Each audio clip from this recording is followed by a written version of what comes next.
Hi, this is Dr. Catherine Dow at Rheumnow Live 2019. We just wrapped up a fabulous meeting, and I have our founder and brainchild for this whole meeting here, Dr. Jack Cush. Jack, what do you think of this meeting? How did this come about?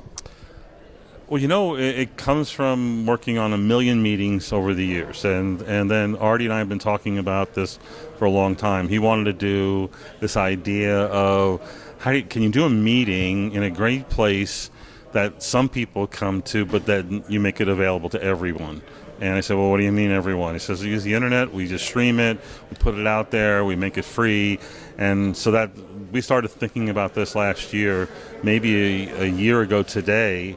And then about 3 or 4 months later, we met in another meeting place and talked about where, how, what, and then it just became stepwise. And I would say that, again, Artie's team, and he's got a sort of meeting team, and I have a Rheumnow team, have been working on this every week nonstop for about 9 months. And so it's satisfying to see it come to fruition and really play out exactly the way we planned, which is come to a meeting run by Artie Kavanaugh and Jack Cush, and then we'll show you what our version of a meeting looks like. And we intended to get people here because good education, good speakers, give them the usual thing, but then make it an unusual meeting by its format. A lot of people were surprised by the TED or Step Talk and the flip educational technology learning. How did you come up with that?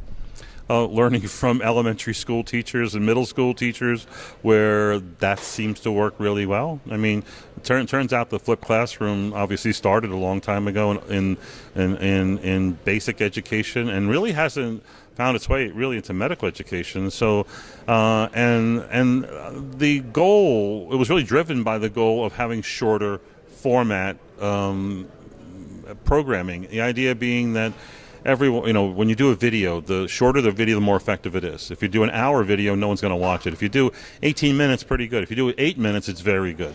And the same thing for lectures. It has to be shorter if you want to keep everyone's 100% attention. And so that's what we were going for. We wanted to cut our 1 hour lectures into half and build in a lot of Q&A time, because Q&A flows easy. And then because we thought we would get these sort of intense 2 hour blocks, 3 lectures on rheumatoid arthritis, and then a half-hour discussion of rheumatoid arthritis with the panelists and the audience, and that would all be kind of intense. We wanted to sort of deliver something different that would be a little bit of a relief from that, but a complement to that, and that's where the TED-like talks came in. We call them STEP, for Science, Technology, Education, and Patients. And you saw a lot of different formats of that. I mean, not everybody gets the concept of what a STEP talk could be. And so many of our speakers gave 15-minute mini lectures. And some of them were brilliant, which really tells you can educate effectively in 12 to 15 minutes. And you don't need 55. But it's a real challenge. I think that it was, I want to say Woodrow Wilson was asked to give a speech, and he said, how much time do I have? And how much time is a talk? And they said if it's a 10-minute talk, he needs 2 weeks to prepare. If it's a 30-minute talk, he needs a week to prepare. If he can talk as long as he wants, he's ready to go right now. The idea is that to do a shorter talk takes an incredible amount of effort to whittle it down to the understandable points and to make it a real teachable session. Now, you also assigned pre-learning to our audience. In fact, I did half of them, and I found that when I did pre-learning, I actually had a greater sense of understanding of what the speaker was talking about. But when I was interviewing quite a few people, they didn't realize pre-learning existed. What do you think about this whole pre-learning? Was it like pulling teeth from the faculty, and do you think it was really necessary? Oh, I think it's absolutely necessary, and I think that again, it's one of those things. It's not the usual. It's not the expected. So we knew there was going to be a few people who would do all of it, a lot of people just like you who did half or more, and then a lot of people did none of it. And the idea, and that's great for what we're doing, because we're measuring educational impact by the amount of engagement you have. And so we're going to send you a report as a participant in this meeting on how well you did at this meeting. Like, did you do pre-learning and did you not? And then what was your engagement based on how you used the applications that we had here? Did you vote? Were you social media uploading? Were you chatting? Whatever. And then, questions, how many you got right and how many you didn't get right. I'll give you back your own information and you'll see how it compares to other people who didn't do pre-learning and those who did half of it and those who did all of it. And so we're predicting, of course, that if you did the pre-learning, you'd get more out of the session. And we'll just use that in future to try to change the way people learn and say, listen, do your pre-learning, download them, print them out, read them on the plane over here.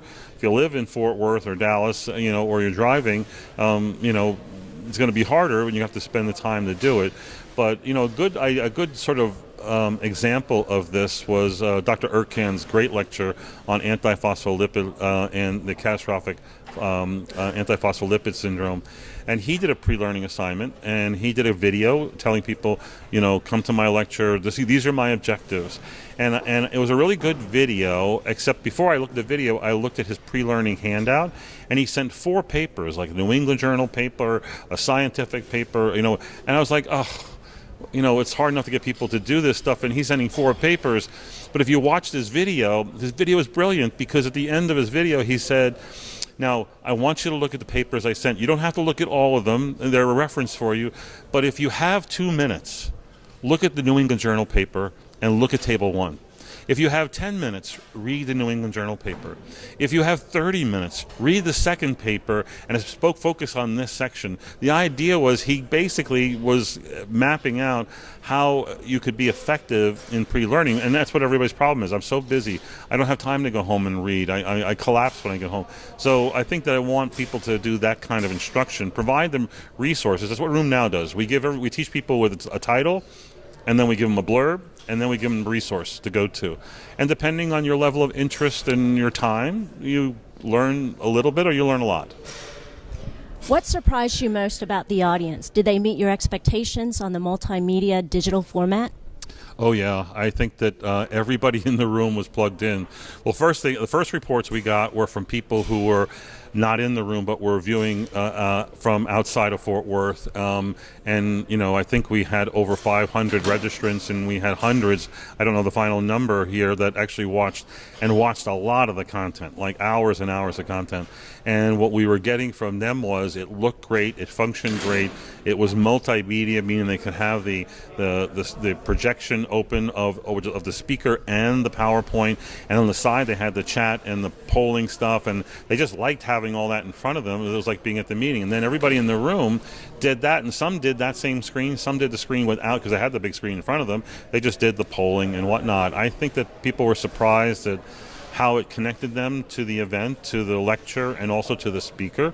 A lot of people were in chat making comments, and then also in their questions making comments about, well, why aren't you asking about this, or why did you not talk more about fibromuscular dysplasia or something like that, and those became now topics that we can ask our speakers about during our Q&A, or even we have so many questions. We're going to try to get the questions to the speakers to have them come back, and we can again send that out to the registrants.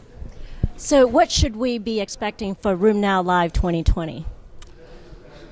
2020 is going to be again in March. It's going to be again here in Fort Worth. I think we'll grow more because of the popularity of the meeting. I think that it's going to probably be selective attendance, meaning that if you're not registered by December 1st, you could get closed out, because I'm not going to turn this into a 1,000-person zoo.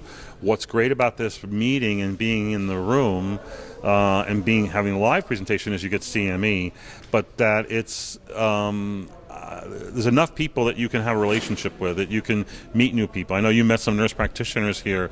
I met some fellows here that were it was great. But when you get really, really big, it gets really, really hard. And meetings that are over 150 get almost, they're not conducive to the goal of fellowship. And I think that we are stronger in what we do when we have strong relationships with our colleagues, not just in Dallas, but outside of Dallas. So we want to create that. We want to have this to be a pleasurable experience. Fort Worth is a great destination. We had wonderful receptions and dinners on the terrace last night under great weather and under the stars. I think it was exceptional, and so we're looking to recreate that. I think the technology is actually going to get better. I mean, we spent a lot of time working on technology, and I think we have plans to do a lot of things that will really be apparent to those who are at the first meeting. I think those who come to the second meeting will be sort of like the people at the first meeting. They'll be a little bit surprised, if not blown away, by how technology gets used. I was totally blown away. And so you heard it from my coach and my mentor. My partner. This is Dr. Catherine Dow, Dr. Cush, Room Live Now 2019 in Fort Worth.